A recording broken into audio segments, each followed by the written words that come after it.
Did it, and I'm not even, okay, so now, yes, so now all of you have to mute yourselves. Okay, so welcome. This is a safe space. And what I mean by that is that you can question yourselves, you can question other people. We want your input. So when somebody's presenting or when somebody's talking, as in the first year, that engagement, that discussion is necessary. We want you to provide feedback for each other. Please do not feel defensive. This is not a criticism. This is a feedback. Most of the time, and we're going to tell you this, and we probably told you this last year as well in your IDP CBD meetings, that when somebody asks you a question, it's not because they're trying to trip you or they're trying to see if you actually know the answers or they think that you're wrong. It's most of the time because they don't understand. So likely you are not clear enough in order to express yourself. And if somebody cannot understand, then they ask the question. Now, if somebody cannot understand, don't be defensive about it, but just realize that, okay, you have to explain yourselves better, because to explain it in the class, we have many opportunities to do so. We have this class every month. We have some pre-recorded presentations as well. So if you make a mistake, if you're not clear, that's fine. Do better, improve, okay? When you're presenting to stakeholders, when you're presenting to committee member, that's a little bit more important, because if you're not clear enough and you are all over the place, they don't want to be part of your committee. They might not want to be part of your project. They might not want to work with you, right? So there's a much bigger pressure there. So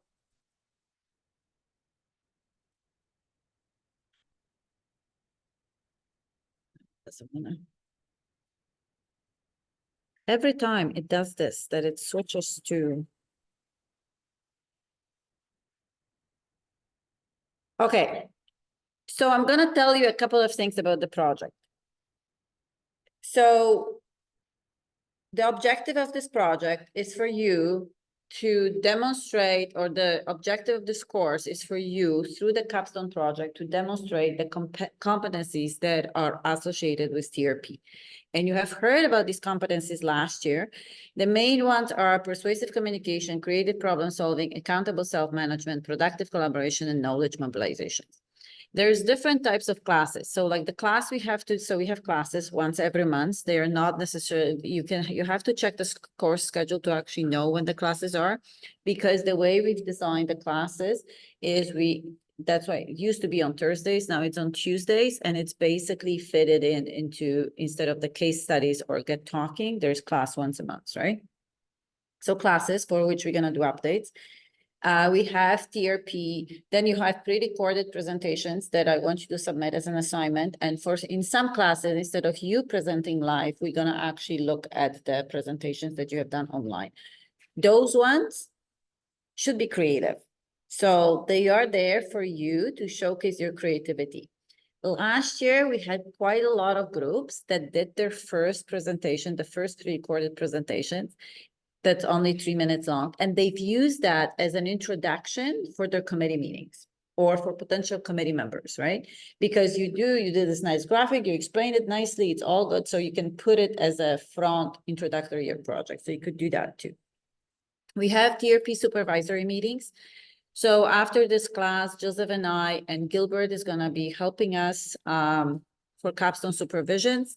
We are going to divide projects between the three of us. So usually there's going to be 2 of us at each meeting, or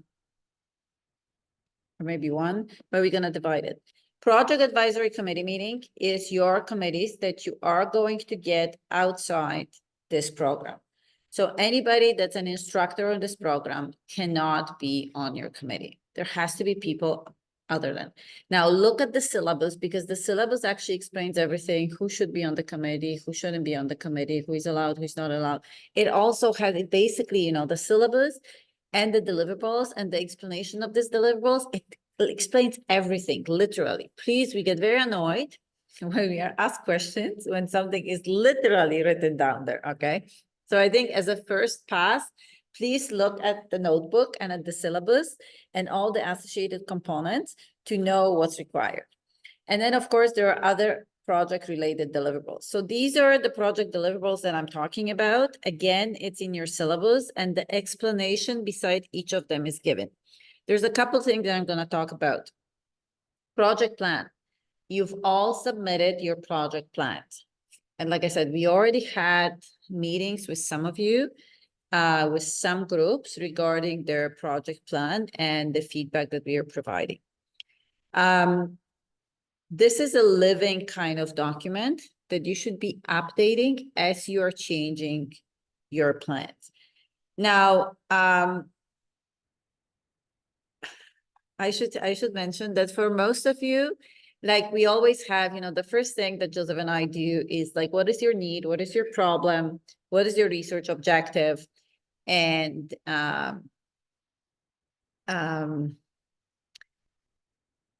you know, who are you doing it for? Okay. The important part about this is that this is the hardest part. The hardest part in any project is to define a problem that you can address. Okay. And to just structure a research question. Once you have that, you know, everything flows from there.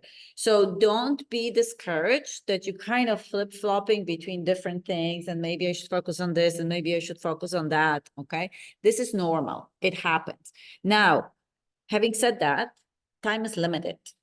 So I would suggest that you all get on it, okay, and try to come up with this as soon as possible. It is very likely that you can actually focus on the need, the problem, the research question, okay?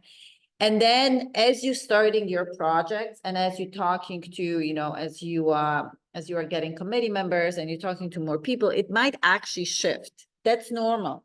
Okay, because the more you learn about the project, the more informed you are and your project may be shifting. That's fine.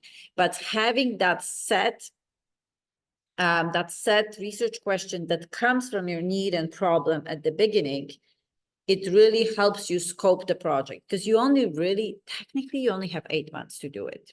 Okay, so do your investigation, talk to people. Again, some of the groups that we talk to, it's good to look at the publication and what's published and what's there because you can reference it and you can reference the data.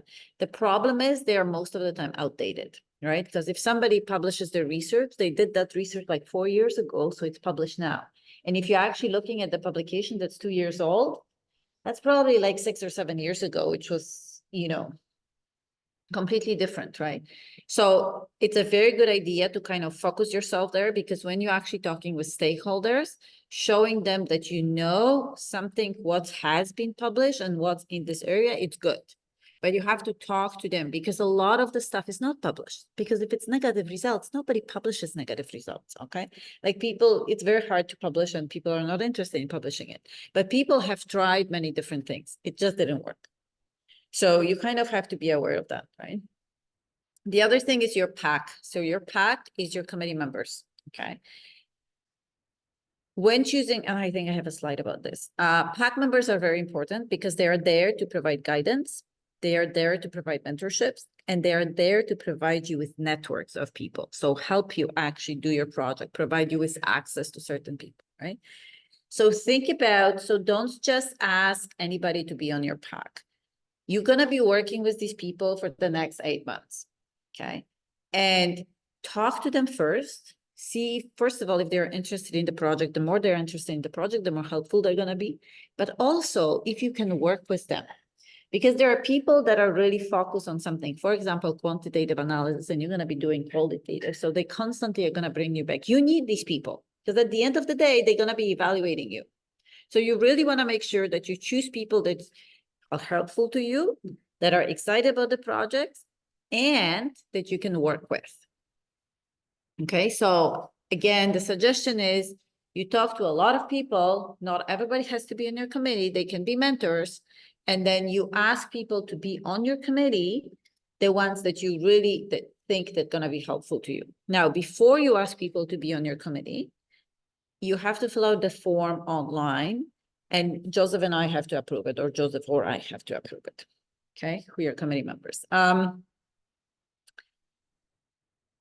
There is also in the notebook a committee primer, I think I've called it, okay, which is a document that basically you can give it to your committee members, and it talks about what TRP is, what Capstone project is, what are the roles and responsibilities, what are other roles and responsibilities. So it's good to give it to your committee members so that they know what they're getting into. There's a lot of people around that have been already part of our committees that know about what we do. There's many other people that are familiar with the typical research project, so thesis research project, either master's or PhD, which this is different. So they kind of have to, so you have to provide this primer. The other thing is that we have meetings. So once you have your committee, you generally would be meeting with your committee members once a month, which is what we recommend. There are times that you can meet with them more often. There are times that you can skip a meeting depending on, if you're waiting on RAB, there's nothing happening, there's no update. Most importantly, you don't want to waste their time, right? However, in most cases, we recommend that you meet with your committee members once a month. They might feel that it's a lot of work because, again, they're familiar with they might be familiar with the typical thesis committees, which usually go 2 to 3 hours, which usually are 2 to 3 hours long. And, the report that they get before that meeting is really long, and I have to read and have input. This is 1 hour meeting, and there's no report. You're going to provide a presentation, so you're going to provide an update, and you're basically getting their input. So they have to know what they're getting into. RAB, you're going to have to submit one of your first assignment is the RAB draft, which I think the deadline is October 22nd. October 21st. I think it's October 21st. Okay. I said, again, the description of that assignment is in the notebook, but the way it goes is that you're supposed to, so some of you might not need RAB because you might need quality improvement, okay? And some of you don't really know what your project is yet, okay? And some of you don't know what hospital or what organizations they're going to be working with. If you don't know who you're working with, please use UFT template to make that RAB, okay? And you all have access to RAB right now as a student PI. So if you go to the RAB portal, you all have access to RAB. So you fill out one per group, right? And use the UFT template unless you know that you are working with a hospital or an organization for which you're going to be providing an RAB or even quality improvement, and you can get those templates and you can submit those templates, even for quality improvement instead of RAB, if you know that that's what you're going to be doing. The purpose of this assignment is, to provide you with an idea of what RAB is. So even if you don't need RAB, it's always a good idea to kind of figure it out, how to do it. I'm going to try for the next class in October, which is October 22nd, to get Daniel, who has been very good coming to our classes from the RAB at the University of Toronto, and talk about RAB and the requirements. On purpose, this is a day after you have to submit that RAB draft. And the reason for this is that I want you to do the assignment so you actually know, so you actually have informed questions because you've done it and you know what the problems were or what was unclear, and then you can talk to them.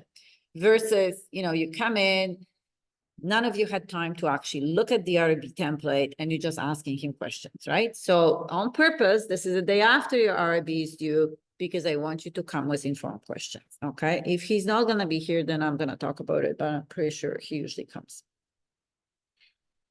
Important caveat. The reason I put these two assignments in yellow is that we had these issues before.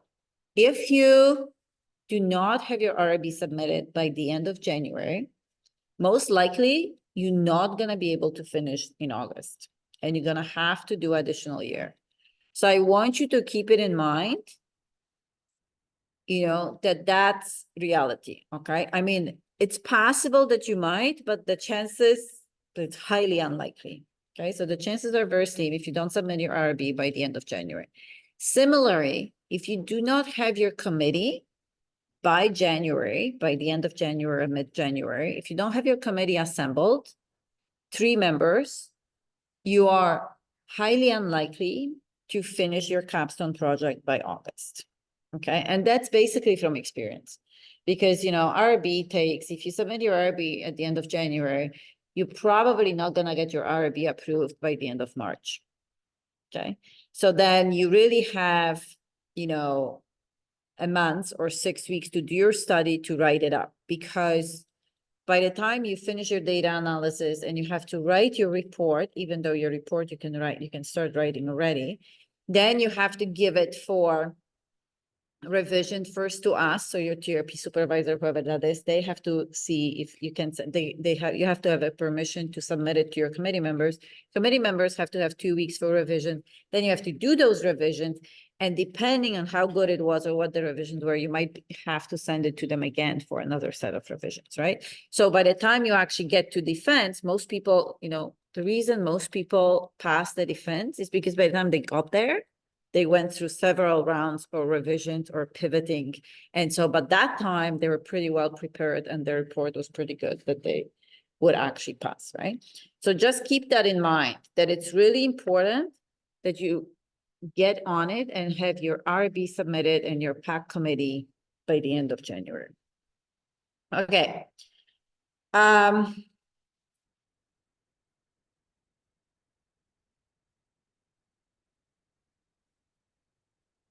PAC committee, I've just talked about it, so I'm not gonna say it, but basically who, why, you know, why do you want this PAC committee member? So you can choose your PAC committee member based on an interest. So maybe he's a qualitative expert. Maybe he's expert in the field that you are working with. Maybe you need a nurse practitioner. Maybe you need, you know, a patient advocate or whoever else you need, or maybe you need a venture capitalist on your committee, whoever it is that you need, you know, you can get. So who and why do you want them on your committee? Engagement, they should be engaged. If they are not engaged, they're not going to be helpful to you. And also, it's going to be very hard to set up meetings if they don't care. Remember, everybody's busy, okay? Communication, you have to communicate well with them. You have to be professional. You have to be clear, concise. And, you know, when you actually, so that's the one other thing that I wanted to mention. When you talk to people, when you email people and say, well, you know, I would like to talk to you about this project, please make sure that you know what they do. And please make sure that you know what you want to ask them. Now, different questions are going to come up from what they tell you, right? But you can't just go to them and say, well, I wanted to talk to you because I find you interesting. And then they say, okay, so what do I do? I don't know. Okay. It's a little tricky, right? So please make sure that you're prepared when you're talking to people. And perception too. So you think that you're doing something certain way. How do they perceive you? How do you perceive them? What do they want from you? What do you want from them? Like there has to be a benefit to both of you, right? A lot of people will participate in the project because they're really interested in the project. They're passionate about the topic.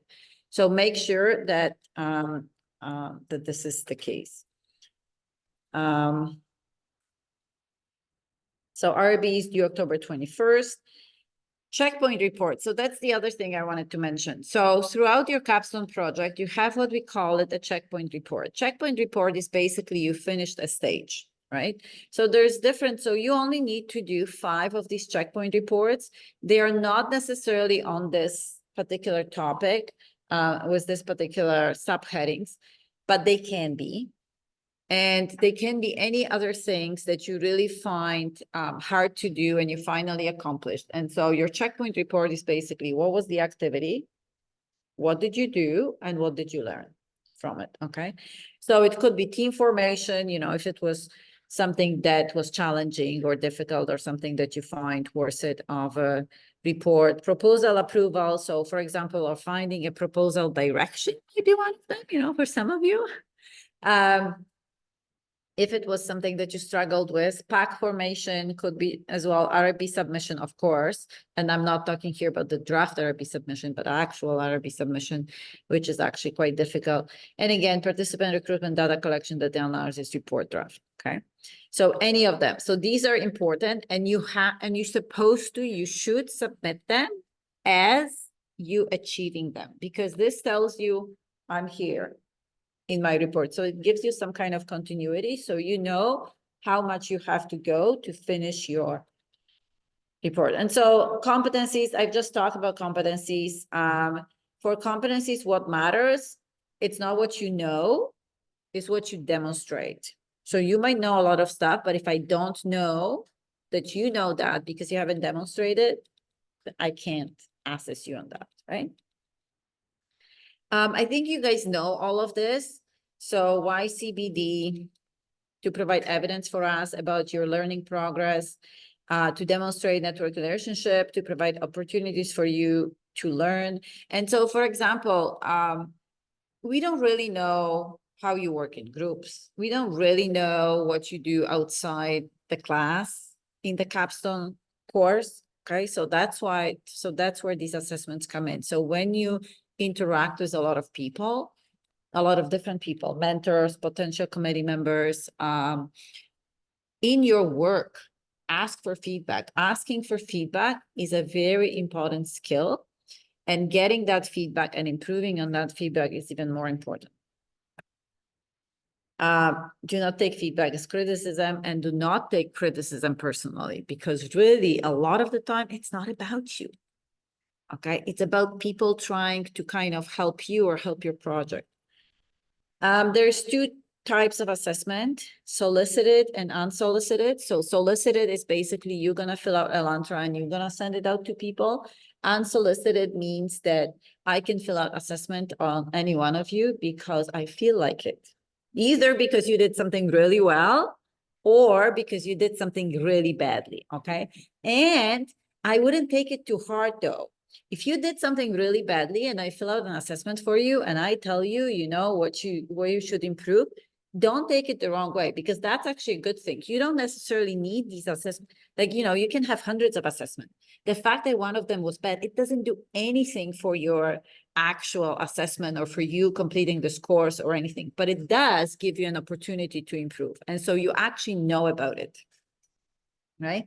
So, and then these assessments, in this case, positive ones, can also be used on your CV when you actually say, what skills do you have, okay? And you can actually say, well, I have these skills because this person told me this or whatever, somebody commented on this, right? So you can actually use them, like they're real comments that you have in writing that you can use for showcasing yourself.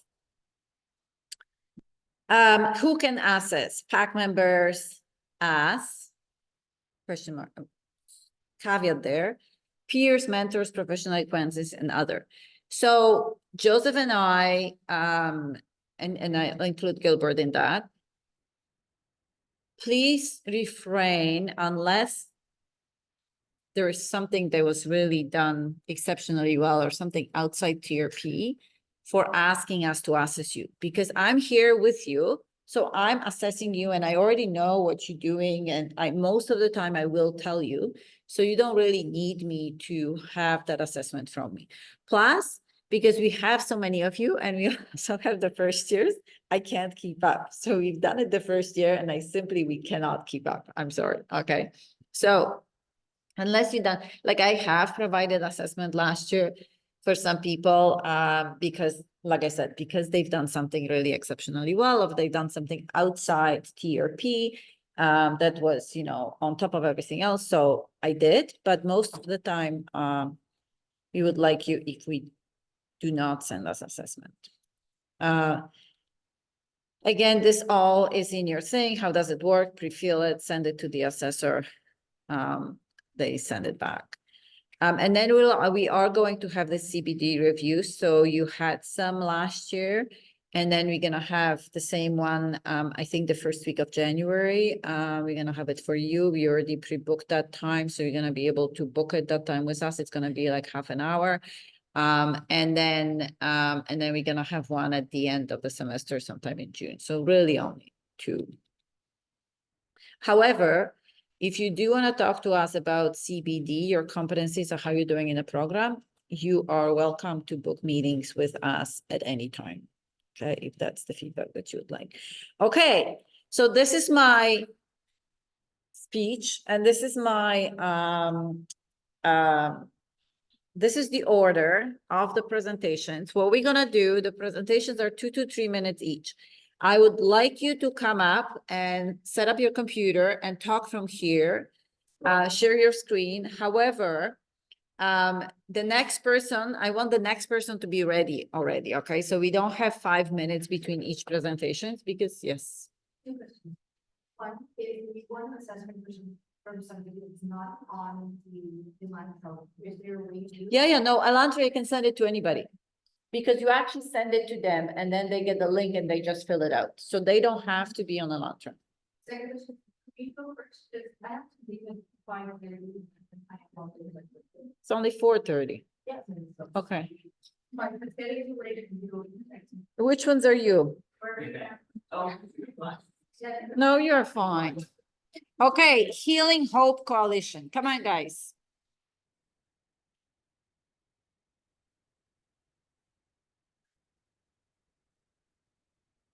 Huh? Who is it?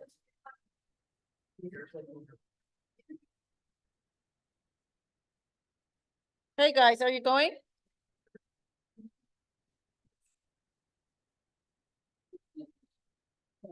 It's so nice to see everybody. Jesus, I haven't seen all you I've seen though. Mikhail, I've seen too, but I haven't seen it in a long time. I haven't seen it in a long time. Yeah.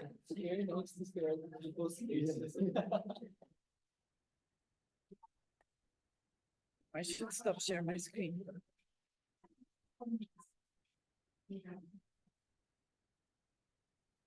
Did you guys book the meeting with for your project and stuff?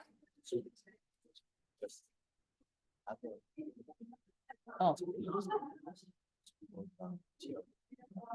No, but did you book a meeting with Joseph and I, or Joseph and I? Okay. Okay.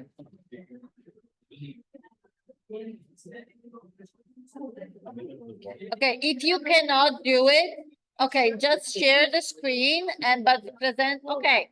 Guys, if you cannot, because I don't really have the, that's why I have a PC, because I can just plug it in right away, okay? But if you cannot plug it in, just share the screen, but present it on the stage, because I think it's a different, you have to learn how to present in person. It is a different, it's much more stressful than reading from your thing, you know?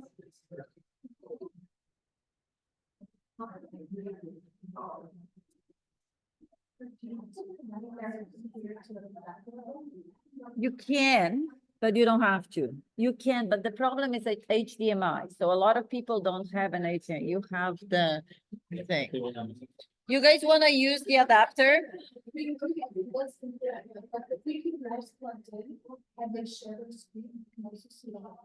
That is true. But then I don't remember who's next. Okay, go. Hello. Oh, sorry. This- oh.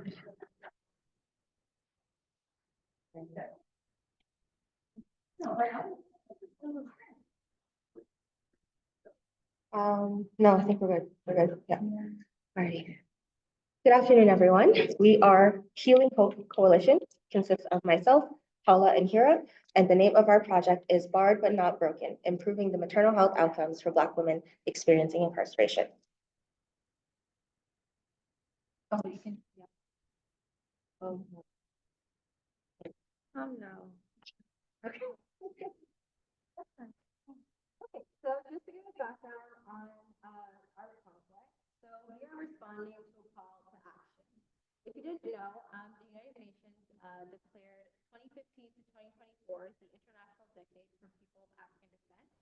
And also earlier this year, the Canada, or the Justice Department of Canada released their Canada's Black Justice Strategy.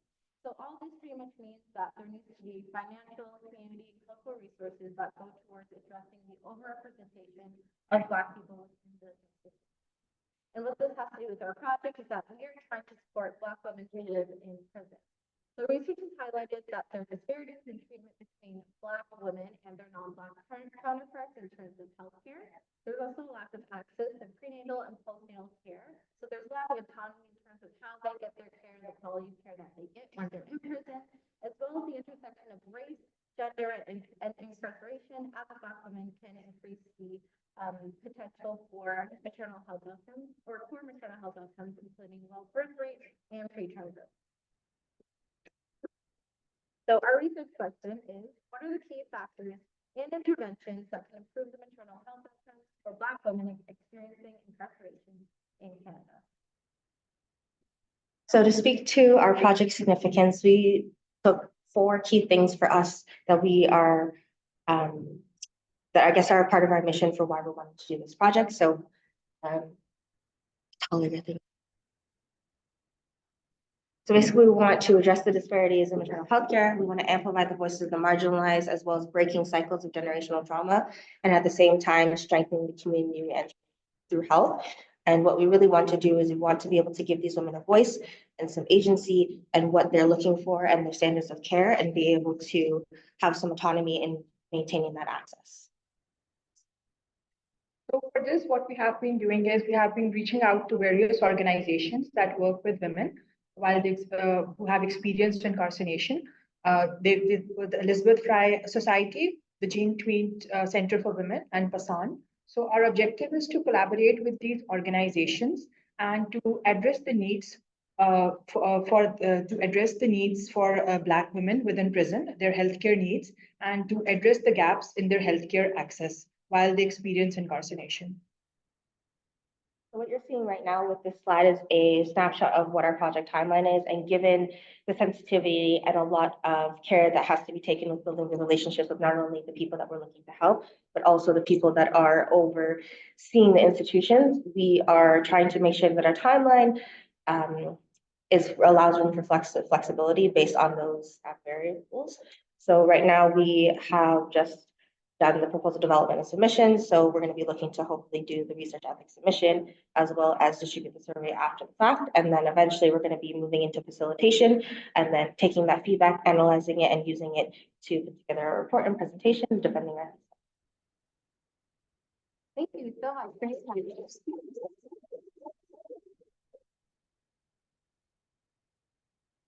Oh, yes. Oh, yeah. So we welcome Questions.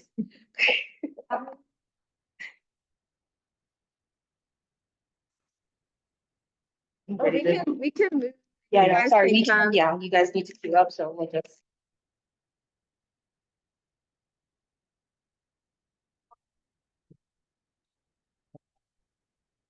Oh,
Okay, Oh. you can keep going now. Okay.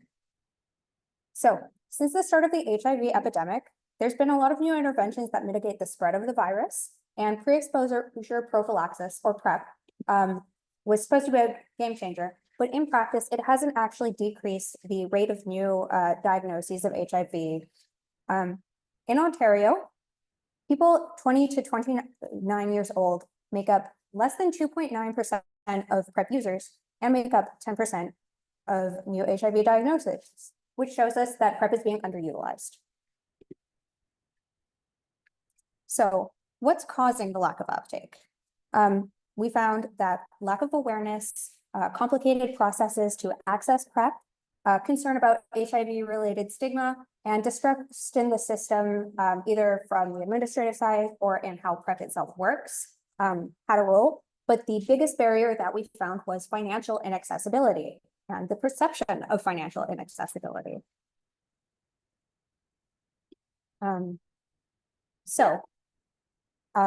The short-term gains of our project, which would help people apply for insurance coverage to access PrEP, is improving access to care and to the preventative aspects of it, improving the quality of life for people in vulnerable communities because they can access the protection they need, and not only helping individuals, but also reducing the burden on the healthcare system by reducing wait times and improving access to preventative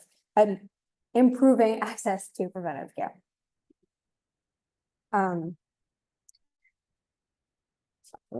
To better grasp how the uptake in PrEP can be beneficial, let's look at the numbers. For every dollar spent on HIV prevention in Ontario, we're saving $5 in healthcare costs. That's a huge saving from reduced treatment needs, fewer hospitalizations, and reduced demand in long-term care. It's a win-win for patients and system. In terms of long-term impacts, what we're looking at goes just beyond HIV prevention. The Trillium Health benefit that we're looking at is actually based in the proportion of cost spent on medication, and so it's universalizable. It's a roadmap that can be used to optimize other programs and other health approaches and make them more efficient and more accessible to patients in those areas. Thank you.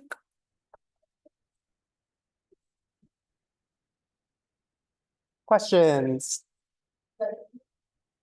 Yep. No.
Sorry. Okay, to begin, so we're kind of in a regroup, realign phase of our project. So we're going to present like our new idea, but mostly we're just going to talk about our process so far. So psychedelic assisted therapy patient journey is what we were wanting to improve. We were looking at a bunch of different psychedelics at different phases. So we looked at beginning, during, and after the patient journey, which is preparation, which is where they're going to be educated, see therapy, do mindfulness practices. During the experience where there's optimization for set and setting, which is the physical and social environment they experience during the session. And then follow-up integration, which is the care they receive after to ensure that the benefits of the therapeutic experience last. So when we first looked at the project, we had a really like hard focus on integration because that was kind of a buzzword in psychedelics at the time. But ultimately integration is in really early stages of being refined and there's a lot of different frameworks, but to actually work to figure out the ideal, like we don't have the resources to fix that ourselves right now. So then we wanted to look at preparation because that was maybe a smaller beast to look at. And we really focused in on education specifically because that was also kind of feasible. And then after talking to like a lot of experts to like get all these concepts working, we got really excited about education. And we thought it'd be really cool if the people who need the education the most were probably the people who were doing this without any guidance. So we were looking at the stores that open in Toronto that are selling psychedelics. So we went and we were like, it'd be really cool to have a resource right at the point of sale to give to these people. So we went to the stores, did some visits, very exciting stuff, thought it'd be cool to do that. Unfortunately, one of the big barriers to this is that the University of Toronto wouldn't probably want their name on an illegal store resource. So after our conversation yesterday, so this is why we're in a quick reset here, we realized the psychedelic ocean is a big beast. It's very big and there's a lot of scary things like sharks and stuff. And we do not have the resources to just tackle psychedelics alone. So instead, we're realigning our focus on something more manageable, this cute little pond, which is ketamine assisted therapy, potentially. Because ketamine is already legal. It's already been verified. It's been like used in medical practice for years. And it's kind of the front line of the psychedelic movement. So anything we can do to refine the process there will translate to other psychedelics in the future. So that's our new plan. There are still some sharks, but like manageable ones, and we can maybe get rid of one or two of them.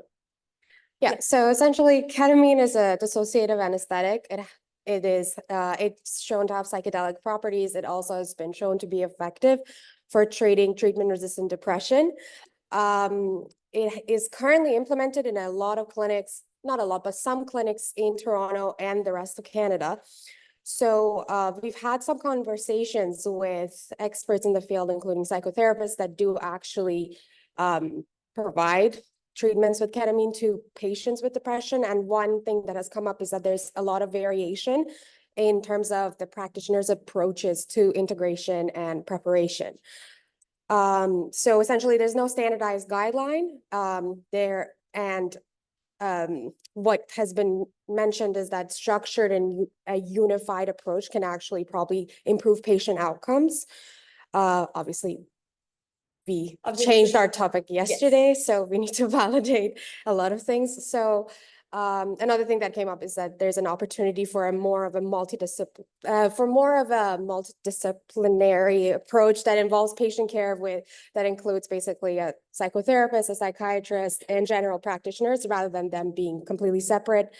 So essentially, we want to understand how do different practitioners' approaches to ketamine therapy for treatment-resistant depression varies in terms of preparation and integration, and potentially optimize the system to improve patient experience by changing something in this pathway. So next steps is just to connect with ketamine clinics in Toronto, reconnect with you already, but like revisiting those and kind of expanding our project more focused now. Reconnect with the people that we've already reached out that seem to be relevant, and then refine our question and what our aim is, and then hopefully REB and stuff, Thank you.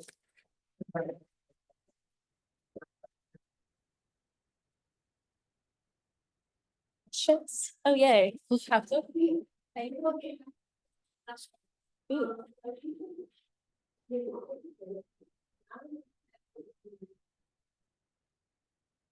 Mhm.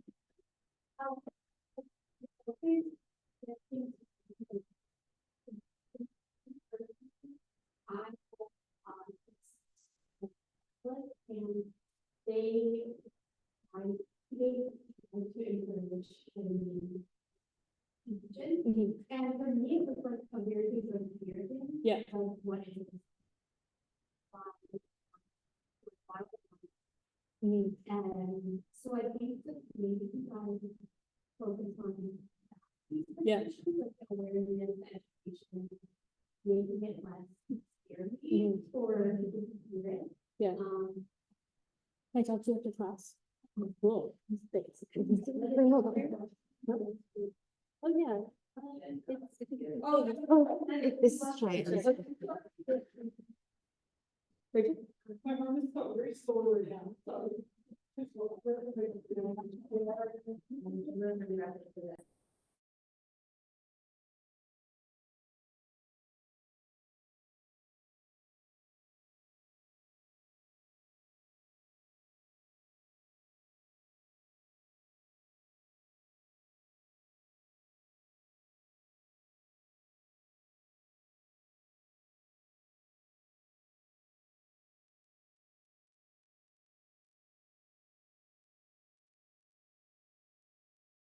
Can you guys hear me? Okay. Hi, everyone. So my group consists of Miranda, Manshi, Keshana, and myself. Next.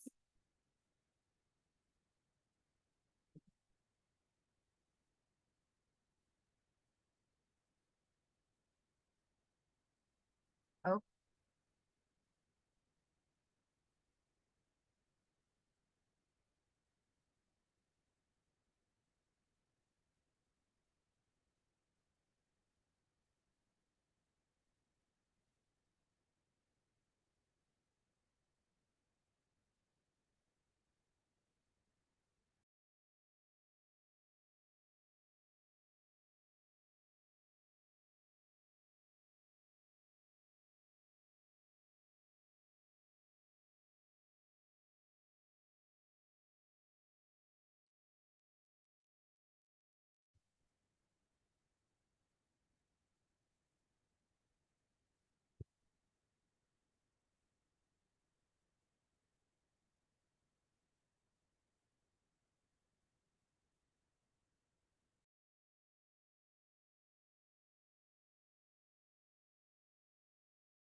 We just have members online, so we're just trying to see if they're able to hear and speak.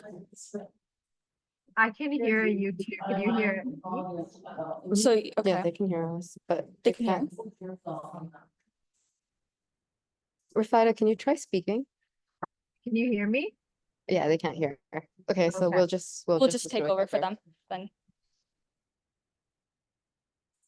Hi, everyone. So my group consists of myself, Miranda, Monty, and Rafida. Miranda and Rafida aren't with us right now, so me and Monty are just going to present on behalf of them. So like Maddie had said for their group, our group has also recently pivoted topics. So right now we're going to also go through kind of what we've been doing so far and what our future plans are. So first, going over what we did in the summer, we tried to follow what we've learned in class and to identify a problem through connecting with different stakeholders. And so since all the members of our team were really interested in children's health, we spoke with many people from our coworkers to experts in this particular field. We set up meetings in person and Zoom to learn more about their programs and to see if a gap exists. In order to identify a gap, we spoke to many different organizations and we tried to understand the gaps that exist in pediatric care and see which ones are more urgent and piqued our interest before finding a solution. And then determining the solution will obviously come later on. And these are kind of a few of organizations that we actually reached out to and explored. And from our meetings, so our initial topic, this is where our initial topic comes. So from our meetings, one conversation with a representative from Teens for Teens, which is a support group for teens with cancer at Sick Kids. This conversation stood out to us, and the representative had shared to us how it was difficult to engage some teens, particularly male teens, in this program, despite many teens expressing that they would like such a program directly to her. And after another conversation with her, we thought that this would be a space that was worth exploring, and that is what we did our proposal on. However, after some feedback for our proposal and even in our initial meetings, we were told to explore other organizations that already exist for teens with cancer. And we realized that teen support for cancer is already a very saturated space. And there was also a previous capstone a few years ago that explored something very similar. So we felt like there wouldn't be a lot of room to innovate or make a solution that is truly new and impactful. And that is when we decided to pivot to another space. So this time we followed a different route. We tried to find the problem by talking to people we know personally and cross-referenced it with studies. This led us to exploring pediatric emergency care. So after considering many problem areas, one story stood out to us. So an individual personally shared a time where a loved one was being transported in an ambulance with special equipment and unexpected complications arose. We decided to combine the topic with pediatrics because we all have a connection to and an interest in that space. However, we realized that we missed an important step this time around, which was contextual inquiries to see if there was actually a need in this space. So while I was working backwards, this is the stage that we're at now. So we recently met with a TRP alumni who works in the pediatric emergency at Sick Kids, and our meeting with her has inspired us to explore different areas within this space rather than focusing solely on neonatal ambulances at the stage we're at now. So in terms of future steps, we will be meeting with her again, along with other experts in the field to determine an actual need soon, whether it be in neonatal ambulances or another space in pediatric emergency care. Thank you, and any questions?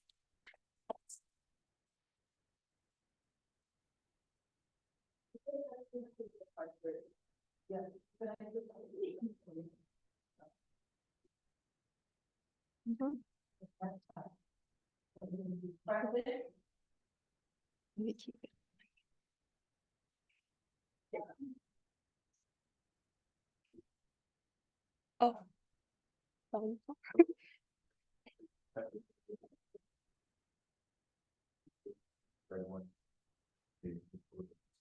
Sorry, can you repeat that? Like our initial project, if it was focused on male teens? Yeah. So like, we were kind of trying to see if there was like gaps with their existing program and kind of see if we can create a new program that would address those gaps.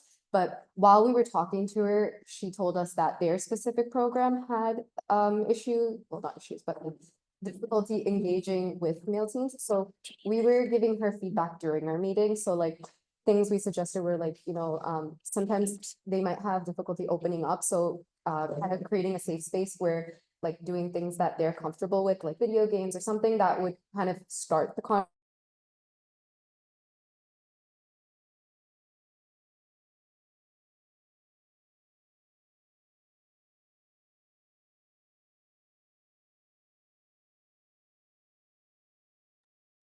Okay, Christina, I think you are good. Okay, thank you. Can everybody hear me?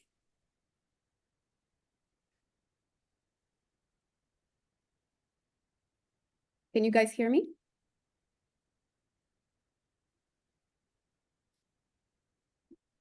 Can you hear, Christina? I can hear you. Can you We guys hear can't me? hear you. I don't know why we can't. I can hear you fine, Christina.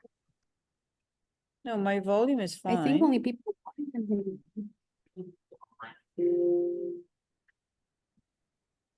Is Can it you just the speak, people online? Christina? who can hear me?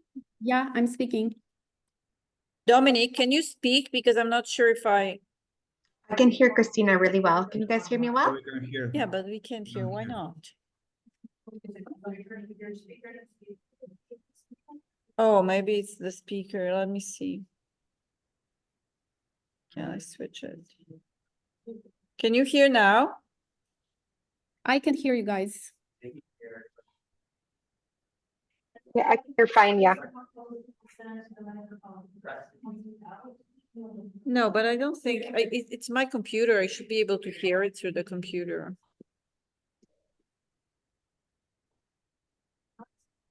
Hello? Hi. Okay, Hello? finally. Okay. You should be good. Somebody hear me now? Yes. Yeah? Okay, good. So I'm gonna start. Thank you so much for accommodating and letting me present ahead. My project is a solo project. I will be working on the translational potential for corneal regenerative therapies. I'm an ophthalmologist and a corneal transplant surgeon, and this project is directly relevant to my field of work, which is why I chose to work on this. So just to give you guys context, the cornea is a front transparent window of the eye, and it lets the light in.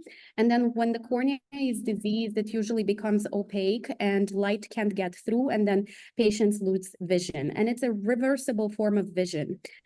So here are some pictures to give you some context. So a normal cornea is transparent. When the cornea is diseased, in the middle picture, you can see that it's opacified. Light doesn't get through. It's like a dirty window. And then the way we treat it currently is with a corneal transplant, where we take a cornea from a diseased person and we transplant it, and then the patient's cornea is transparent again, and light can get through again. Now, the problem with this is that there are not enough corneal transplants in the world. The global demand currently for corneal transplants is 12.7 million, and there is currently only one cornea available for every 70 patients needed. So 70 transplants needed. So really not enough. In Canada, we get by, but there are countries across the world where it is very dire. So all of the countries you can see here that are in red, in yellow, and orange, they have very poor access to corneal transplants. Now, there has been a lot of interest to try to find an alternative to corneal transplantation, and many researchers have worked over the years on cell-based therapies, tissue-engineered grafts, gene-based therapies, and pharmacologic modulation to try to come up with a way to regenerate the diseased cornea, or to get donor corneas and then multiply them in a regenerative way to try to really overcome this demand in corneal donor tissue.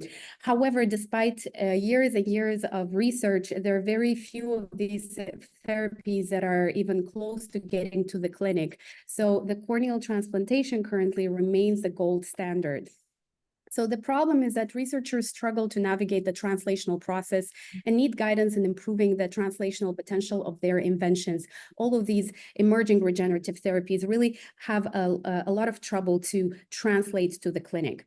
The solution that I will be working on is a tool to help cornea researchers assess and improve the translational potential of their inventions early in the development process.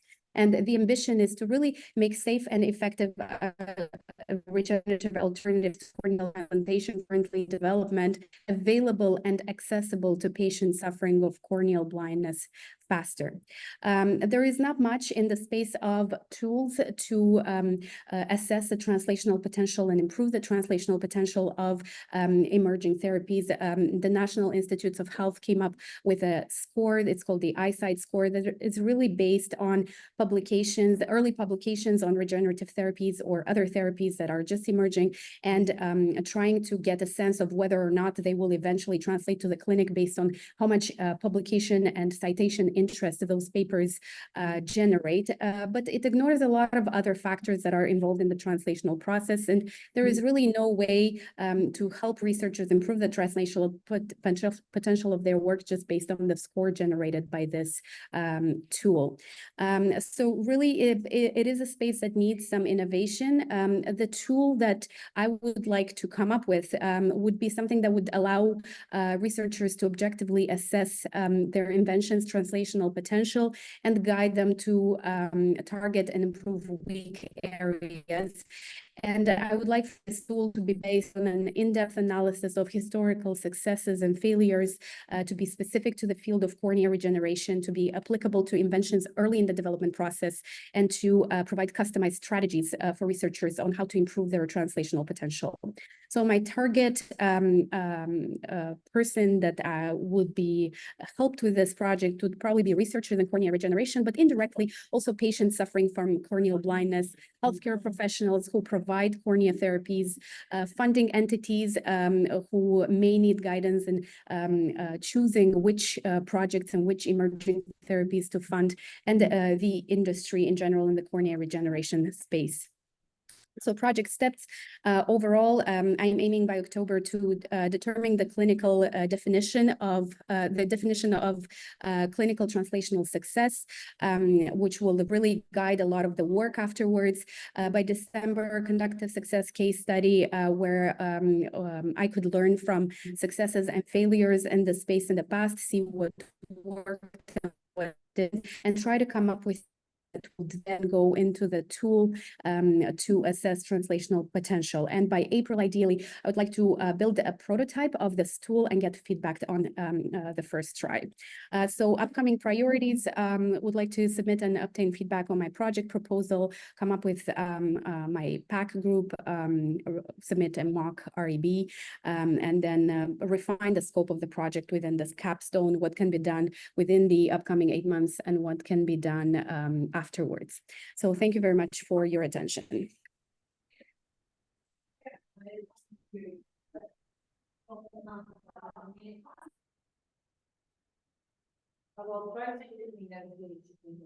you hear me? Christina, can you hear?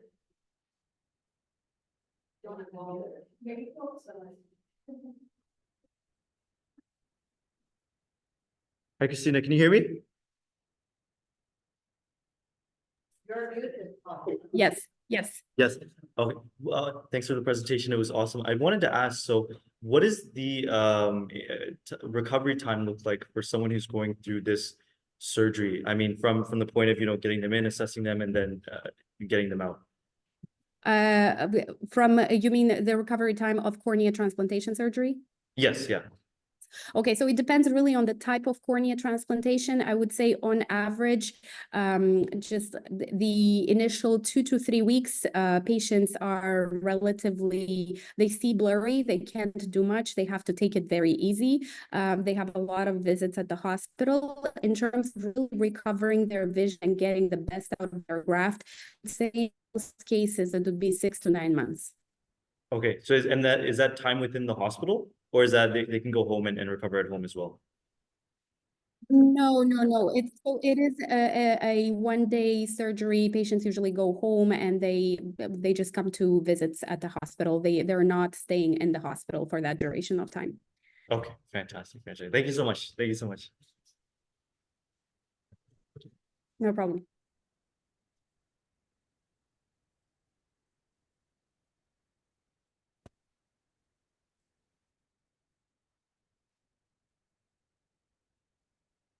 No. Is this one? Yeah. Lynette, right? Yep, I can hear you. Perfect.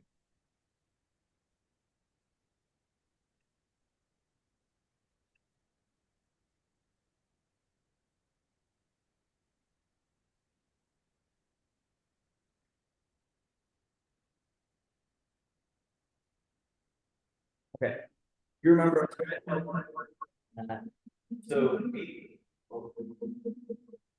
Why is it doing that? No, if we mute. Yeah. Can you hear us? Oh, it might be me. Is it me? It might be me. Oh, is that better? Hold on. Yep. Hello? Hello? Okay, we're good? Okay. Yep. So you remember us, we are Don, us, and Kyle, and Lynette online. And we're studying POTS, possible orthostatic tachycardia syndrome. In layman's terms, basically when you stand up, you get a really high heart rate. When you lie down, it goes back to normal. It affects a lot of things. Symptoms include lightheadedness, dizziness, brain fog. And the syndrome actually has increased a lot in prevalence since COVID, and long COVID actually presents as POTS as well. So let me set the scene. It's a Friday afternoon. It's not Friday. It's a Monday afternoon at the end of a long week. At the start of a long week. And this is the scene. Okay, so one more patient to go. I am so tired. I need to get to the bottom of this. I've had this for months. I'm so tired of being told it's just stress. I hope they listen to me today. This does sound like another young person who's just stressed out. I fear they're simply overanalyzing their symptoms and overreacting. I don't want to jump to do any more unnecessary tests or referrals, and I don't see anything that screams urgent here. Why can't anyone see this is more than just being tired or stressed? I can barely function. Why won't they listen? This should clear up on its own. There is no need to overcomplicate things. Years later, The patient was diagnosed with POTS. For context, Alcine was the doctor, Lynette was the patient in that little case So- scenario we presented. so this slide shows how we can diagnose POTS, which is a test called the active stand test. It requires something called orthostatic vitals, in which basically you do your blood pressure and your heart rate, but you have to be sitting for a few minutes and then standing for a few minutes and then lying down for a few minutes. You do it for a few minutes, like a total of 10 minutes. This protocol has been created by POTS experts in Canada, which as part of the 2020 Canadian Cardiovascular Society Position Statement on POTS. Okay, so this diagram basically shows that we're trying to find a way to reduce the bottleneck. You'll see the red line there. That's where we're trying to aim for the solution. So currently, when we're trying to diagnose POTS, the patients have to go through like this whole cycle or this whole like back and forth between physicians, and then it takes a very long time. So at the moment, our research question is aimed at finding a way to improve the diagnostic process in Ontario for POTS patients. However, we are trying to refine and narrow down our scope by the activity that you see on the whiteboard there. It's adopted from the Institute of Design at Stanford. So we put down on this side things that are not surprising. Those are all from our interviews, yeah. From stakeholders, either the doctors and other stakeholders that we spoke with. And we use those statements to hypothesize what we think might be the cause behind those. We came up with a few themes, and we're now trying to narrow down to the three themes that we find are most important to investigate. So I'll just read them out quickly. There's no existing circle of care, as in an open-ended. Would you like to explain that, John? So, circle of care as in, when a cardiologist does the diagnosis and moves it back, because the cardiologist doesn't take a referral from a GP or a family physician, it goes back to an internist and the circle of care is left incomplete. So it's not an end-to-end, like it's not a closed loop, it's an open loop right now. The other one is cross-diagnosis needs no specific specialist, which means, and our other thing is family doctors are overworked. So specialists think that family physicians can do the diagnosis easily, but family physicians already dealing with so many different things that they don't have the time to do the diagnosis. And then our last idea that we landed on is that there is a protocol for this diagnosis, but it wasn't disseminated properly, and there might be an awareness issue. Yeah. What does the impact we're at? Yeah. We basically touched on this. Yeah. And this is the thing. Hey, Questions? Sorry, I know it's late, but. Yeah.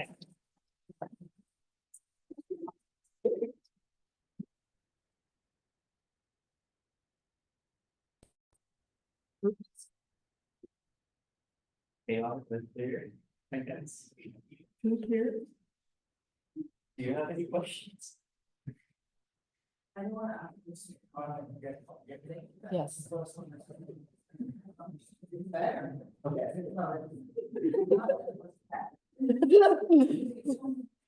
It's clear. Yeah. Very confident, it's better. Okay, that helps. The one comment that I have, not call those interviews.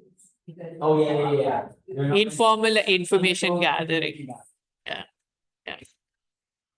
Patient, call first, late, now, We know the order.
Therefore, non-pharmacological interventions such as the digital health tools are needed.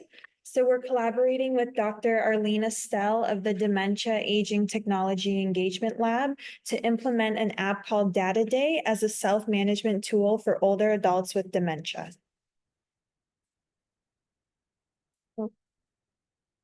So Data Day is a digital self-management app developed by Dr. Estelle. The app was co-designed with people with dementia and mild cognitive impairment based on the need for accessible, affordable solutions to detect early signs of complications and promote autonomy and well-being while living at home. Particularly, the app was developed to help monitor cognition, nutrition, mood, and physical activity, and includes scheduling and reminders for these activities. Moreover, it was validated against the gold standard measures for assessing these modules in a feasibility study. So some of our initial goals were to do a needs assessment and evaluate the relevance of the Data Day app for older adults with dementia, test the practicality of the app in the real world settings and address barriers and develop a plan for the app's rollout in healthcare.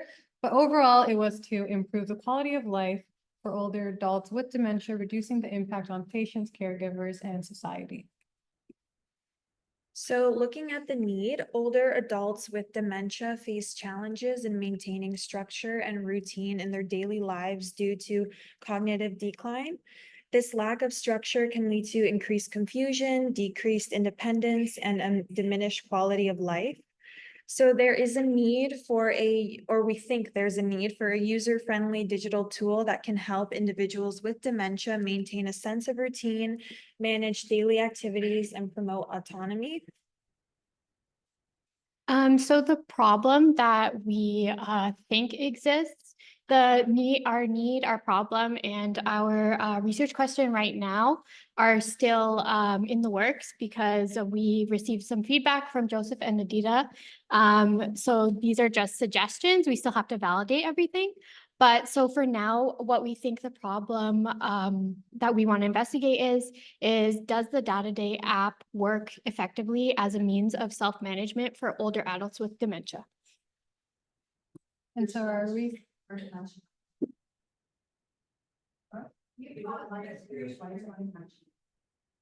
Oh. It is, but it's saying pause, but it's not resumed. Oh, sorry. This is what we're on now. It's not on the same on Zoom. Oh, Okay, yeah, you want to stop and you want to start again. oh, Share my like screen on the. Oh wait. choose. I was like, I feel exposed right now. Wait, no, go back here and share it. And then do this. That's what Here. And now present.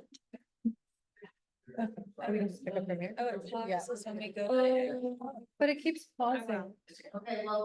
Can we just, yeah, okay.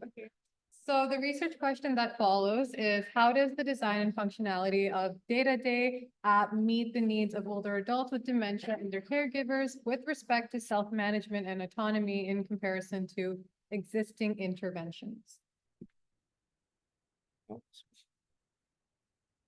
So we met with Joseph and Adita and realized there might be points in our proposal that need to be adjusted.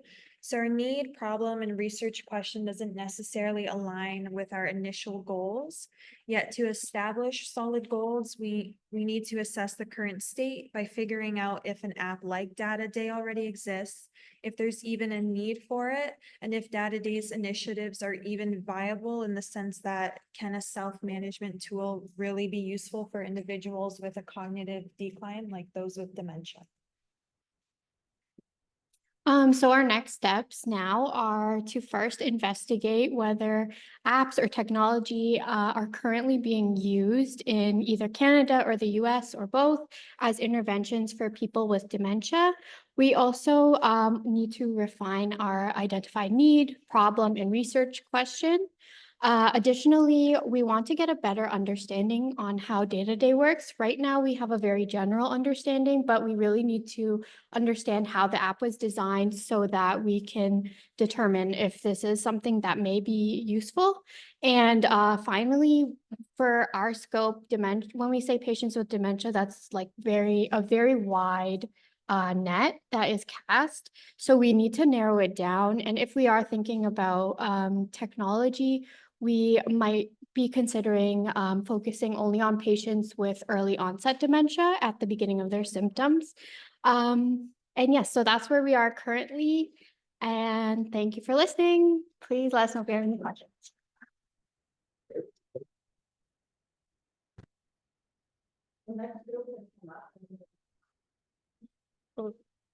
Yes.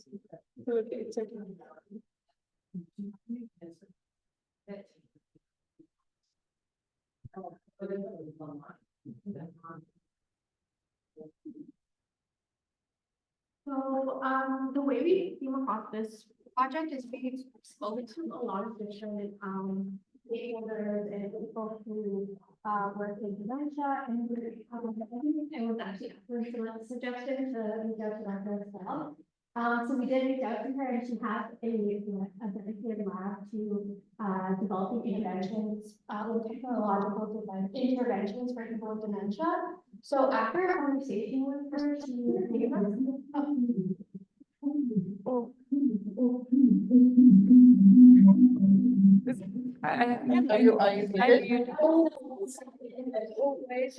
Sorry, I was prepared, so you can speak because you can speak. Okay, so basically, she outlined a few different projects that they're working on.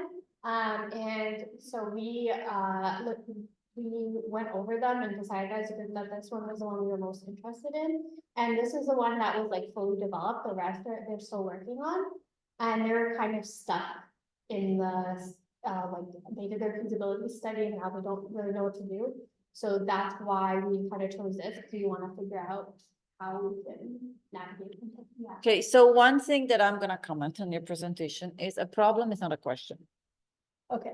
Okay, because the problem is, there is a need to help people, so this is not your problem, this is not your need, I'm just simplifying, okay? There is a need to help people with dementia. The problem is that they have cognitive impairments and they cannot take care of themselves, okay? So, you know what I mean? So it's a statement, right? The research question is a question. So can this app be used to help people with dementia, right? But the need and the problem are statement. You're stating, and that's why you have to convince us that there is a need, because it's a statement. You're telling us there is a need, and you're telling us there is a problem, right? You're not investigating, or at least in this particular case, although you can initially investigate what the problem is, you have to, you can come up with it, right? Okay. So I'm gonna let Federico, are you ready? Okay, so Federico is going to present. Can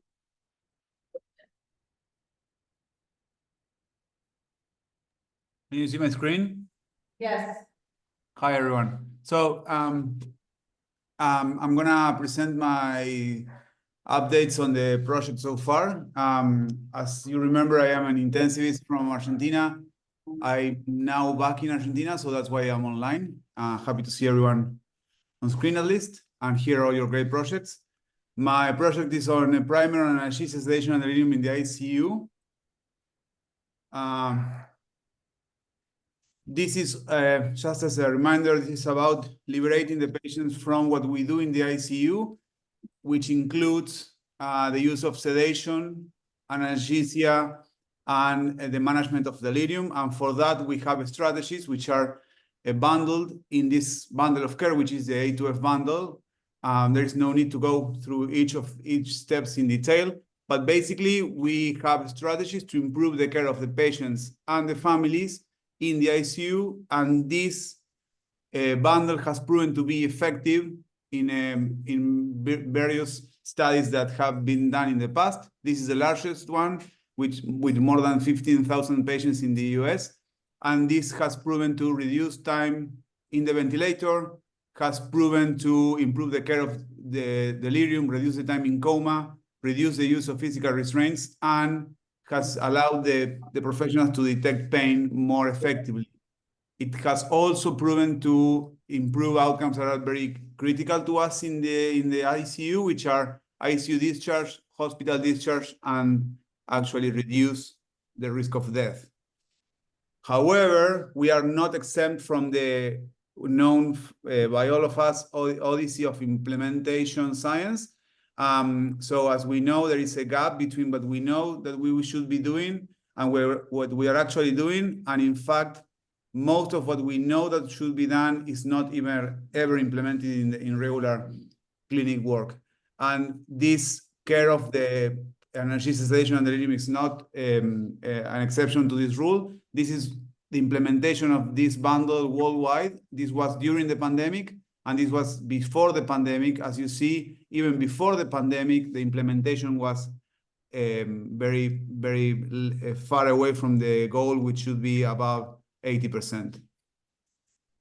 Going into the project, even though there is a lot of people involved in the implementation of this bundle, RNs, which are nurses, RCPs, which are your respiratory therapists, physiotherapists, and so forth, MDs are usually, in our model of care, the beginning of the process, because we are traditionally taught to have a system where the MDs make the decision, and then they convey that decision to the team, and then that gets to the patient. We should probably move to a more interprofessional way of working, but I would say that we are probably anywhere between a traditional model and multidisciplinary team. So the research question for my project is whether an IDS primer for ICU trainees improved learners' outcomes. As you see, the objective is still very vague, and we need to decide how we're going to assess the learners' outcomes.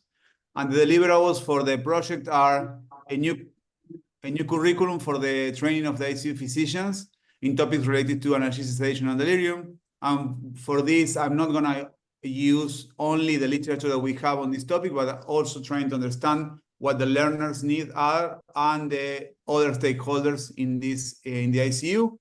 We're going to produce. Yes, someone raised their hand. Well, go ahead. Oh, okay. We're going to produce a hybrid course. For that, we're going to use an online platform. We're going to have multiple choice as evaluation and guidance for the learners. We're going to have an online repository of the content, and then we're going to have scripts that we're going to produce. And this is a binational project, so this is going to be done both in Argentina, where I'm actually now physically, and in Canada. So we're going to have scripts both in English and Spanish. And then we're going to also produce information regarding how to use these strategies to improve the push-pull balance. What I mean with this is that we want the trainees to be actually the ones asking for this information. And then, of course, the capstone presentation, which is the overall objective. Based on the discussion that we had and the feedback I had from Edira and Joseph, this is kind of the stages that I envision this process having. We're going to have a needs assessment, which is ongoing. And for the focus groups, I need RIB approval, even though I've been doing informal meetings with the stakeholders, trying to understand what their needs are. The curriculum development based on the previous step. And so far, what I learned from people is that there is not so much need for learning itself or content, but more for people skills, how you interact with patients, the families, and the team. And we already have a platform ready for this, which is going to be Moodle, and I just need to set up the content. Then we're going to pilot test the course with learners. For this, I also need RIB approval, and there is another challenge there because I need RIB approval from many centers, because it's going to be done in my hospital in Argentina and UHA and Sinai. And then we still need to decide how we're going to evaluate the results, other than asking the learners if they like the product and where they know more or not with the multiple choice. It's going to be tough, probably within the time frame of the project, to actually assess for impact in terms of implementation. This is just a picture of our meeting room in Argentina, where we're going to have the focus groups, and that will be all. Thank you for your time. Okay, so two things that I'm gonna say at the beginning. So first of all, this is the first class, which means that I let you go. Oh, I'm actually timing it. Okay, but I do let people go over just because it's a first class. But in our next classes, I'm gonna cut you off. Now, the main thing about this is that when you present to other stakeholders, when you have 3 minutes, you have 3 minutes. Okay, when you have 5 minutes, you have 5 minutes, and when you have 20 minutes, you have 20 minutes. If you go over the time, even if they don't cut you off, everybody's really pissed off because, you know, it's supposed to be like this and then whatever. So people don't want to listen. So you already lost not only their attention, but probably whatever you wanted to get from them. Okay, so be on time. One question. Anybody? No, everybody's scared. Sorry. Sorry, Federico. There is someone online raising their hands. Yes, hi Federico, are you able to hear me good? Super. My name is Dominique. I'm an actual ICU nurse for the majority of my life. So your subject is really near and dear to my heart. I did also senior advisory for the clinical practice for nurses in ICU for a little bit. And we were touching base on how to implement the ABC system as well, because it comes also with an implementation guide. And I did have a lot of interesting conversations in my sector because I'm in a tertiary healthcare sector, but like a regional one. So the culture is very refractory to change. And we had a lot of fatigue post-COVID and a lot of the trainings. And so I would be really interested to follow up on your research. Well, thank you for your comments. Yeah, I mean, it's as you said, this is very everyday topic in the ICU. It's not that I'm discovering anything new. We have an issue on how we handle this, but I think that the tweak here is that we are trying to implement a primer for new trainees, thinking that if we can change the mentality, the chip that new trainees have in the ICU, we may be able to actually implement this down the road, because now people are going to be asking for new strategies on how to handle this, whereas the usual practices, and just for everyone to understand, we're talking about where we have the patients awake or sedated, and that changes the outcome. So we think that if we can change the mentality of people coming into the ICU, that's going to change the outcomes down the road. So and I think that the improvement with this idea would be that we're actually hearing people regarding what they need instead of just pushing content, because we all know that the evidence is down there and we have a lot of guidelines and so forth on how to do this, but we are not doing it. So there is something there that is not working. Thank you. Okay. So sorry if I went too long. I didn't notice. Oh, it gets cut off, you know?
I'm so sorry, guys, online.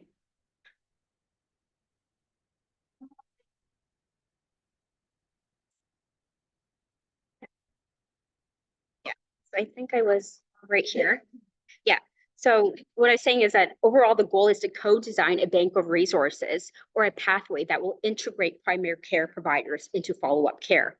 And so our research question is, what resources do primary care providers need to support the transition of cancer survivors into the community after treatment at Princess Margaret?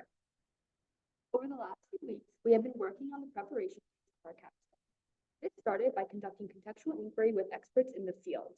We are now conducting an informal literature search to gather important background information, such as the current role of PCPs and how they can be better supported. In the next month, we will begin the exploration phase, which will start with the creation and distribution of a survey to PCPs who may or may not interact with cancer patients. Excuse me. This survey aims to examine the current protocols and determine what resources are needed to facilitate their involvement in the cancer care continuum. Once we receive the survey data, we will conduct structured interviews to further validate the need and supplement any missing areas of information. Throughout this process, we will be in constant communication with the Princess Margaret team to ensure that our projects are aligned and all necessary information is being gathered. By January, we aim to have enough data to begin working towards developing a tool or pathway that addresses the needs of Princess Margaret and PCPs. Once we have an initial draft of the end product, we hope to conduct co-design sessions with oncologists and PCPs to refine the work and work towards implementation. This stage will act to ensure we have understood and addressed the needs. And this concludes our presentation.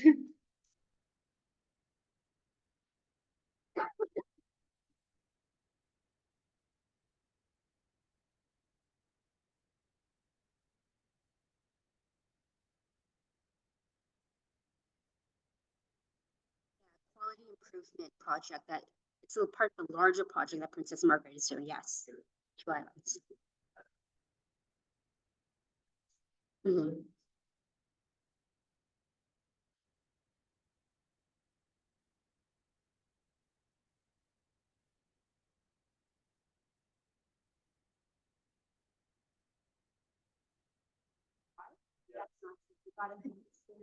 There's a wait list of recovery. Just for a question. I think there was a question. Wait for something for a response. So that's actually not true.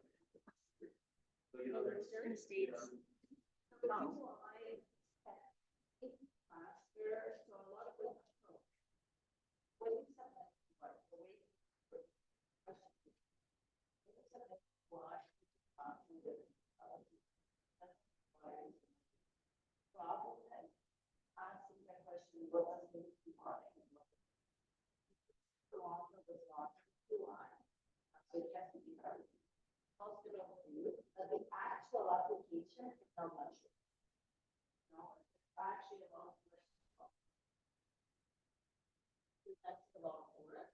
But it is technically faster to get the answer because it doesn't go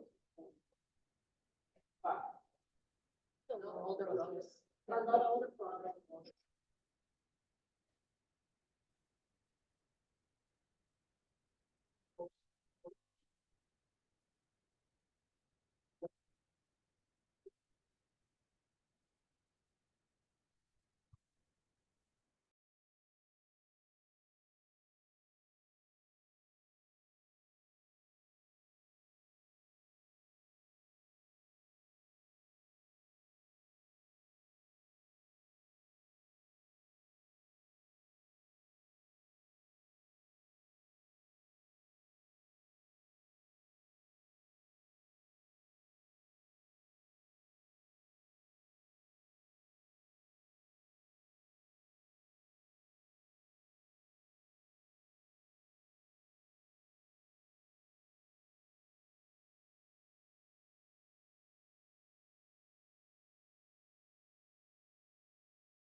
Okay, can online hear us?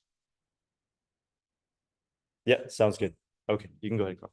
Hi, everyone. We're going to talk about Project Synapse, which is an intervention for functional neurological disorders, or FND. Is it not working? Okay. Daniel and I chose this space because it very well aligns with our mutual interests in neurosciences, health systems, and research. And functional neurological disorder is a disorder of the brain that virtually presents with any neurological symptom that you can think of. It is the second most common neurological diagnosis. And currently, however, there's no diagnostic tool that can confirm FND. And there's no structural defect in the brain for FND, unlike stroke or multiple sclerosis and the rest. By its name of the disorder, there's a problem in the way the brain networks function. Currently, the diagnosis relies on clinical assessment by clinicians who are experts in FND. However, there are not so many of them locally or even worldwide. And this is one of the factors that contribute to the long diagnostic delay. And throughout this whole time that they're waiting for a diagnosis, patients undergo multiple workups that only turn out normal, and there are greater healthcare utilizations. Patients feel very invalidated and they continue to worsen. And so we tried to understand through contextual inquiries how we could intervene.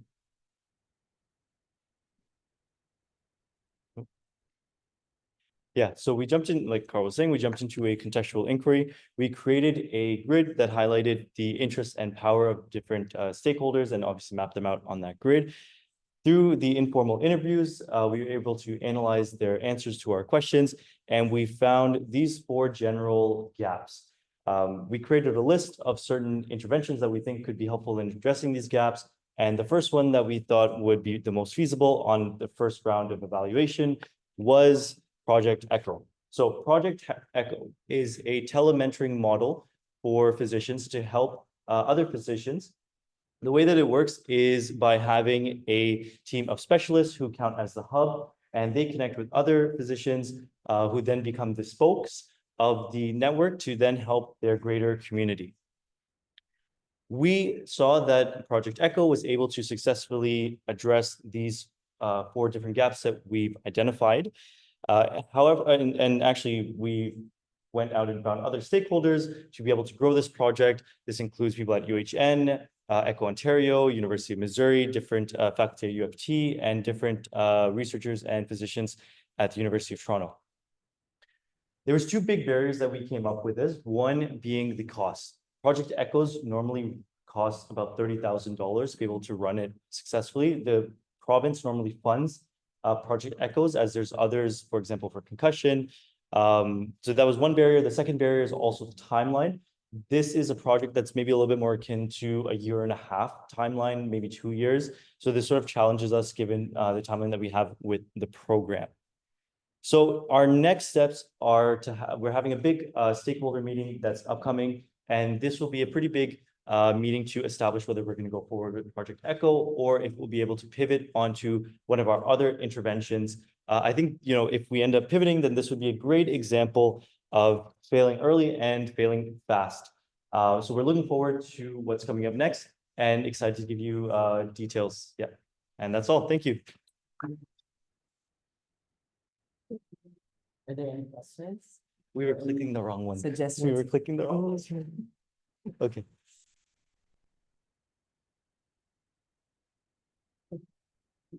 Thank you. Thank you. Or just improve people who get that, like provide a resource? Both, actually. So if we're going to do the Project ECHO, so since the model is like a hub and spoke model, wherein the attendees are actually among the presenters. So they can present their actual cases in clinics and they can ask for feedback from the experts, and that can improve their ability to diagnose FND. Ultimately, we'd want to be able to see and evaluate if the intervention can hit at least one of these different gaps, or ideally all 4 of them, and how effective it is at actually doing so.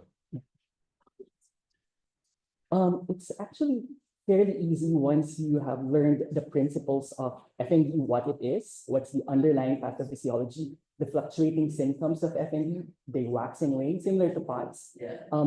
There's the internal inconsistency, so it's not always present. And once you get that in the history, proper history and evaluation, and in physical examination, there are positive rule in science now. This is very in contrast to like the common notion that you have to do like a lot of tests, a diagnosis. This diagnosis is a diagnosis of exclusion, so we're moving away from that and diagnosing clinically now. Okay. Thank you.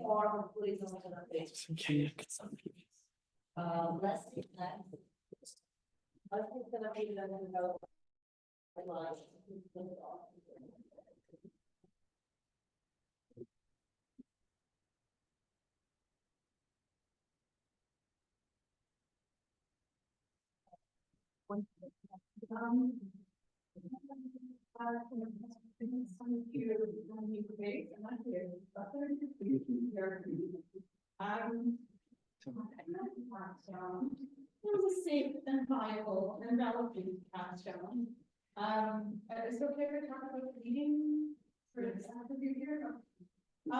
So we had this invitation to speak with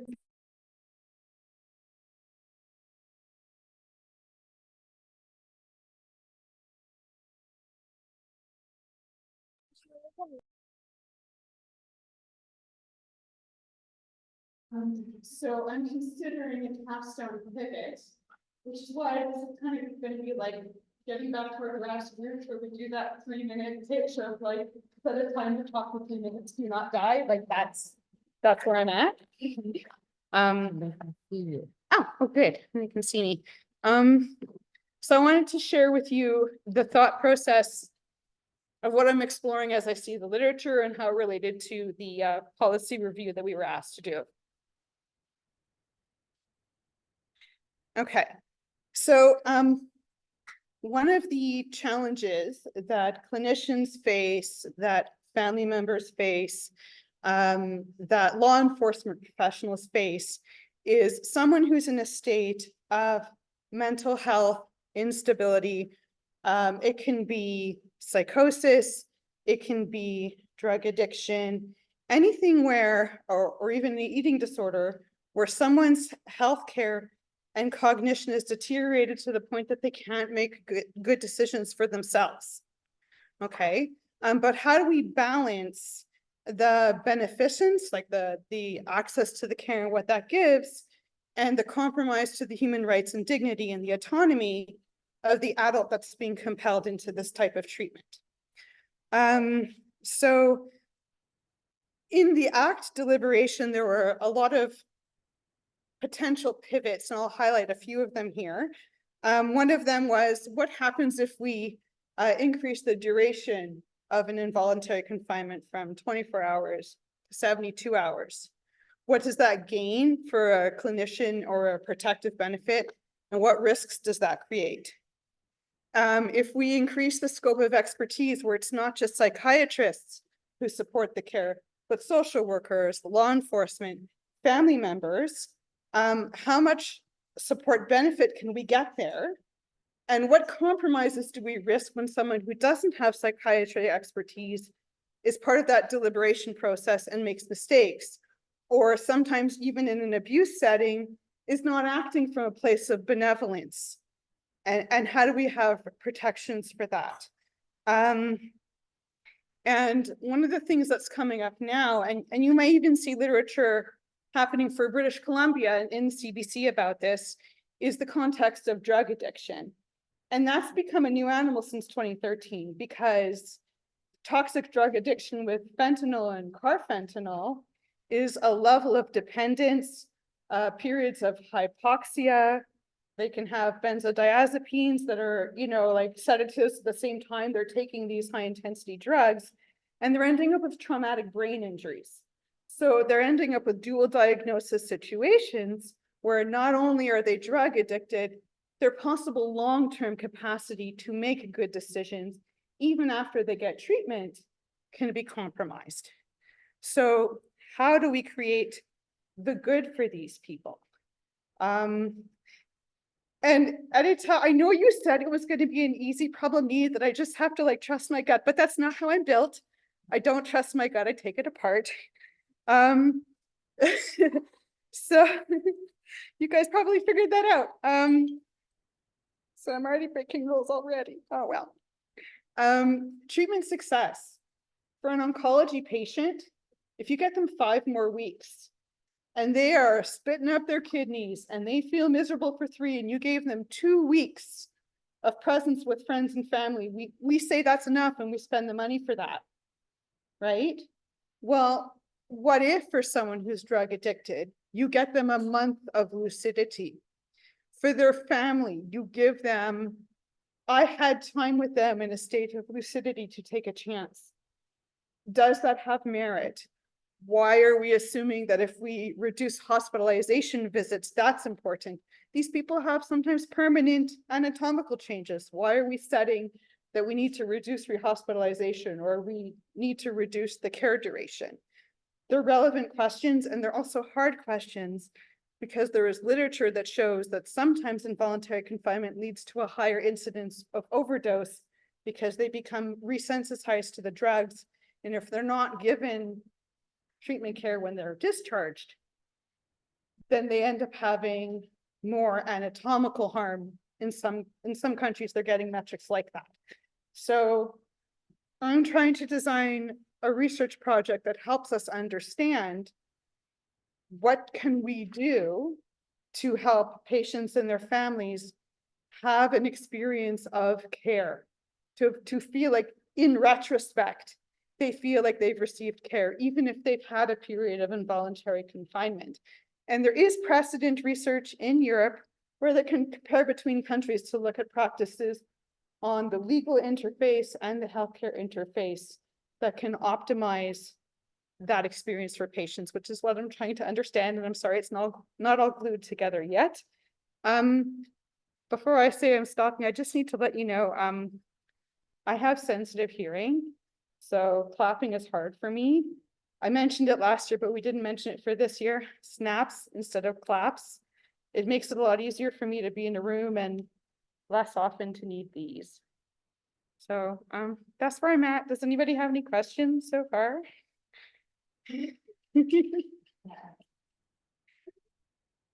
Yes? Oh. But if I heard you, you're saying that actually there's some evidence that people increase the incidence of on. Oh, I need to correct myself. It's not increased incidence of dependence, it's incidence of overdose. So Mexico, they often have, it's not clinically done, it's often nonprofit groups, and they're just kind of like cold turkey or titrated off their drugs, but they weren't mentally in a frame of mind of wanting to stop using. So with resensitized to opiates, they go on the street, they get high, and they actually have overdoses because they've been resensitized, but they're not really transitioned to supportive care, or they're not really in a mindset. And then there's another study which was more lethal overdoses upon discharge, which is a very sad paradox from a care mandate. But that's why we can't look away from this, to make sure that if we're bringing them in, it's to bring them to a long-term place that's positive, or if we're going to accept the fact that their long-term trajectory won't change, is that period of lucidity and time with family of clinical merit. Yeah. That's still worth going for. Did I answer? Thank you. You're welcome. Thank you. Okay, Dominique, are you ready? Yes. 3 minutes, go. Parfait. Just put the partager, and I will put the presenter mode. Sorry, my computer's a little bit sluggish. Full screen, present. Okay, all right. Well, welcome to improving meaningful engagement between healthcare providers and patient partners in collaborative ecosystems. My name is Dominique Pilon. I'm a clinical activity specialist within the Bureau of Innovation at the CIS de l'Outaouais, and a passion for patient care experience. So the background. So before we dive into the thick of it, let's define a few terms. Patient engagement is a term increasingly used in discussions about healthcare improvement. It refers to the process of involving patients in an active and meaningful role in healthcare, thus fostering a meaningful collaboration between healthcare professionals and patient partners. Can lead to improved health outcomes, increased patient satisfaction, and more effective patient-centered care. And this is supported by substantial literature. While meaningful engagement refers to the genuine, intentional, and impactful involvement of stakeholders in processes, decisions, or activities that affect them. Where collaborative ecosystem is a concept referring to instances where healthcare providers and patient partners interact and share opinions and decisions in an interdisciplinary environment as listed on the slide. And I will be spearheading this project to my organization, which is the Integrated Health and Social Services of the Centre of the l'Outaouais, or the CISO. My environmental scan provided me with more important information confirming the validity and the need for this initiative. It resumes into a clumsy approach to an important collaboration with a lot of winging it with a good-hearted place, thus not optimal.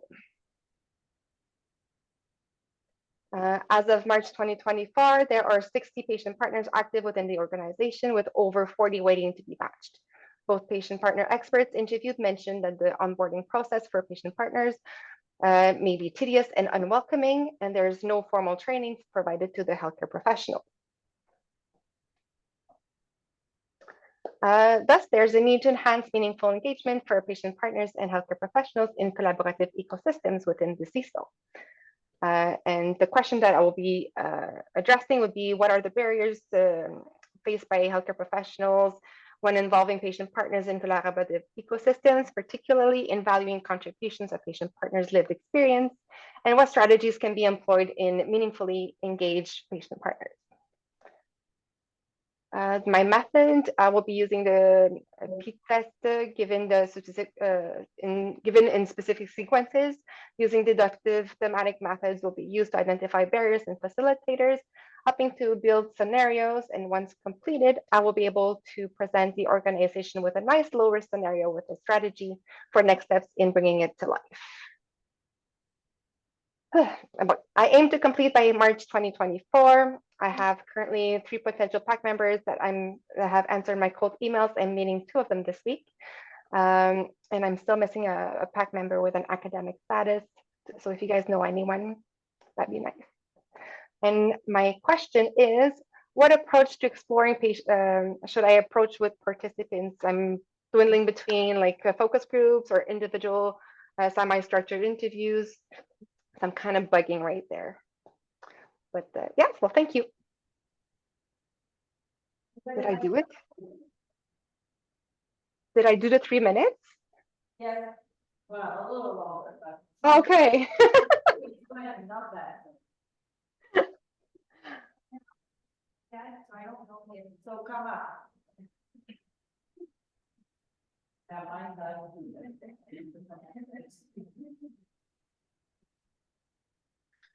Hi, so my question has to do with the fact that in your focus group testing, it looks like a computer. Sorry. Hi. Sorry.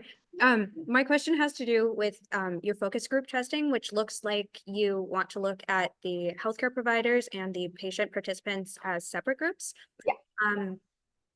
Because you're looking at how they can integrate and work together successfully, have you considered holding a focus group that's a mixed participant session?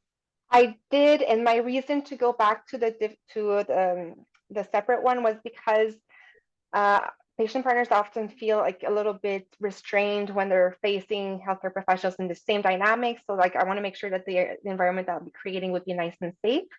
Though like this could also be a test mode,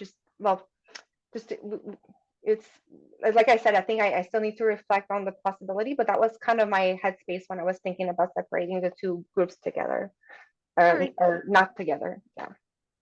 All right, thank you. Thanks. Okay, so we have a last one. Tia, are you good to go?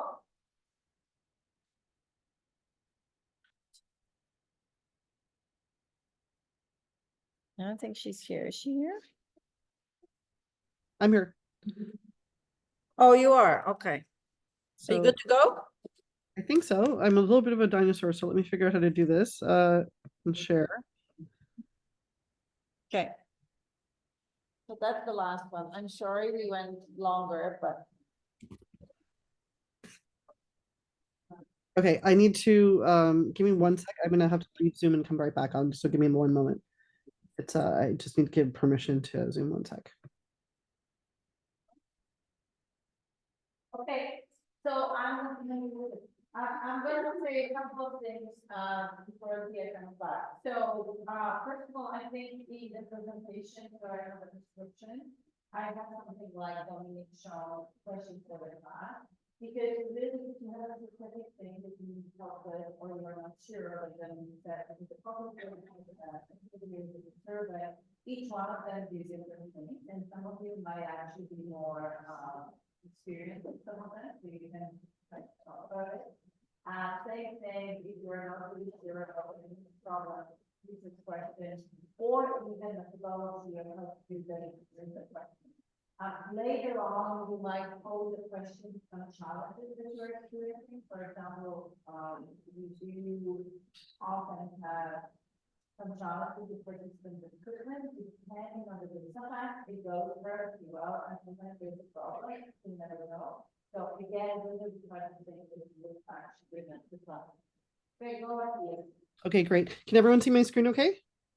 Yeah. Okay, great. So my presentation is called, and the capstone subject is P2I, Patient to Innovator. The title is going to be tweaked slightly, and I'll explain why. And the subtitle is Calling All Healthcare Heroes.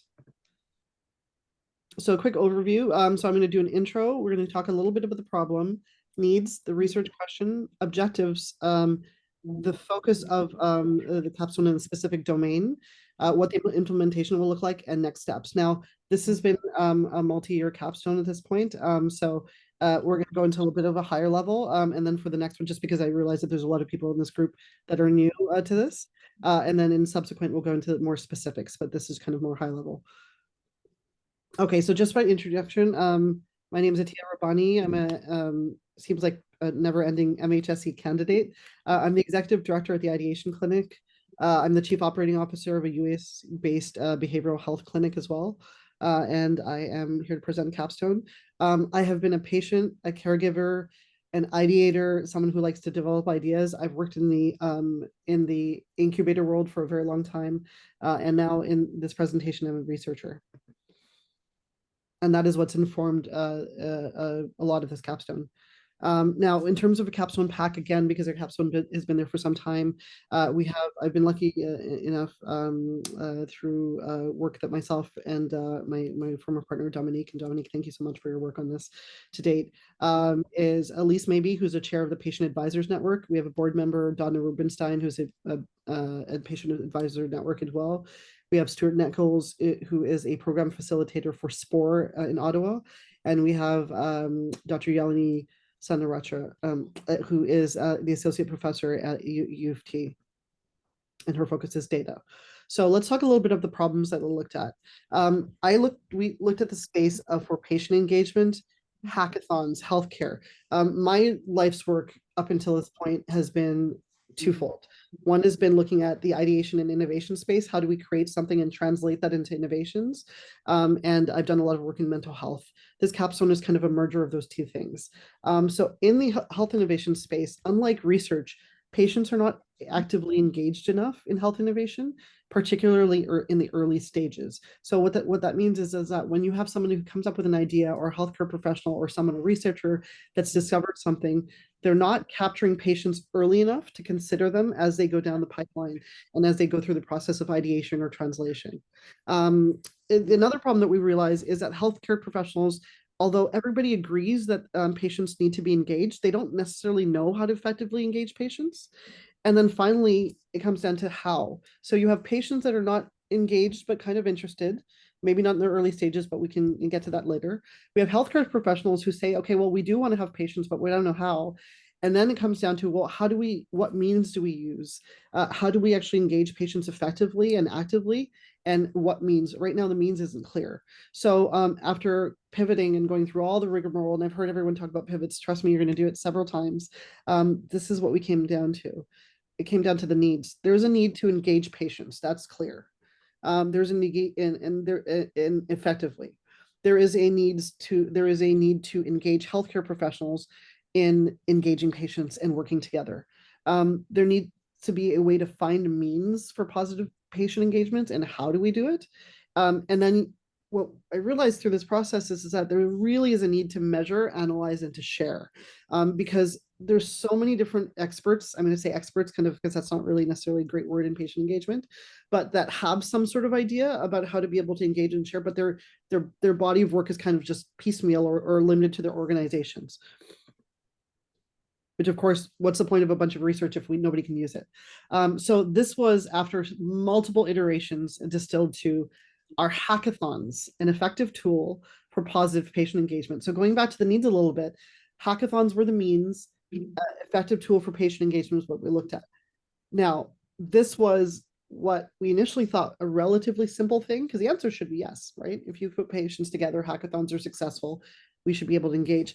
But when you are looking at more kind of graduate level work, it gets deeper, much deeper than that. The first thing we need to do is define what a hackathon was. This actually was an entire journey. We spoke to people in Silicon Valley, went to people in MIT, looked at experts in hackathons at Google and Facebook, and figured out how do we actually define hackathons? Because the thing that was shocking is that everybody had a different definition for it. Then it was to actually define positive patient engagement. Again, a healthcare professional may think that, the fact that a bunch of patients have shown up for a workshop is positive, but a patient advisor will actually say something very, very different. So this was another journey and exploration that kind of led us down several rabbit holes. The next objective was host 3 hackathons and apply what's been learned.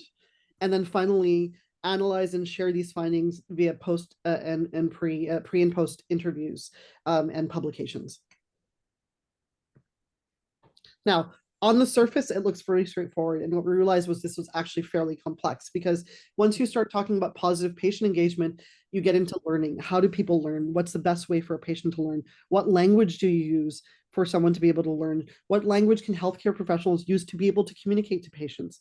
What we realized, and I probably went in naively, was that this is work that people much smarter than I have focused on and dedicated their careers to, 3 of which are sitting on the Capstone committee. So that's why the committee is very heavy in terms of patient advisors. I am looking currently right now at some neuro experts in this, and I'll explain why. Then came down to, okay, well, what are the hackathons going to be? This was a exercise in frustration and that yielded lots of frustration, because getting together key opinion leaders, trying to get them over. Yes. You're at 6 minutes. Okay, I'm so sorry. 3 subjects for the hackathons: ADHD, psychedelic treatment for PTSD, and DBT programs for mood disorders. Okay, implementation. Research part is already done. What are hackathons? What constitutes positive engagement? This is going to go in our report. The translation, again, that's going to go in the report. Translation itself is host the hackathon, use a curriculum development, and to find a way to effectively work with patient advisors to communicate and recruit. And the last bit was published findings. The next steps are recruiting domain-specific professionals for those 3 areas that we've picked, and person power within the healthcare community. I'm a group of 1 at the moment. Putting together hackathons is a lot of work. And there's right now we've got 2 interns. So we're putting together people at the ideation clinic, which is going to be hosting the hackathons. That's it. Thank you. Sorry I went over. Okay, so couple of things. Like I said, for next time, when we have these presentations and when you have those presentations online, maximum 3 minutes. I'm gonna cut you off before 3 minutes, okay? Like I said, I allow this. There's some exception. I mean, Atia has been with the program for some time and you haven't really seen it, and you haven't seen it. So there's something there, which is why I allowed for that long. Now, the other thing is, I'm gonna send you a message. There is this conference On October, well, it's 7 to 9, but it's the 9th. On the 9th, you can join. Basically, it costs $50 for the last day. I can send you a link, and they have pitches. So this is Genome Canada, and they have and so this is Genome Ontario, Genome Canada, you know, and they have a different site for different provinces. So the province of Ontario, so the Genome Ontario is organizing this conference, and it's basically they're giving grants to various projects, biotech projects and stuff, right? So they have these, what they call this gap grants for kind of commercializations purposes of different things. And on the last day, so on the 9th of October, they actually have pitches from various companies.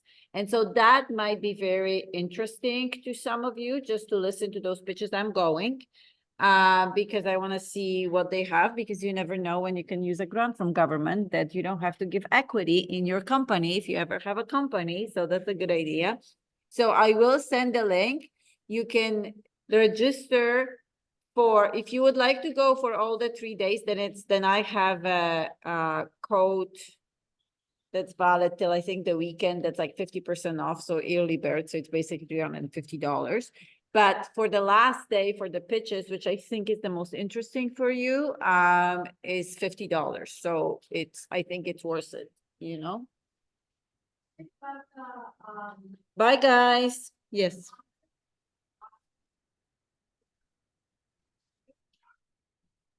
Thank you.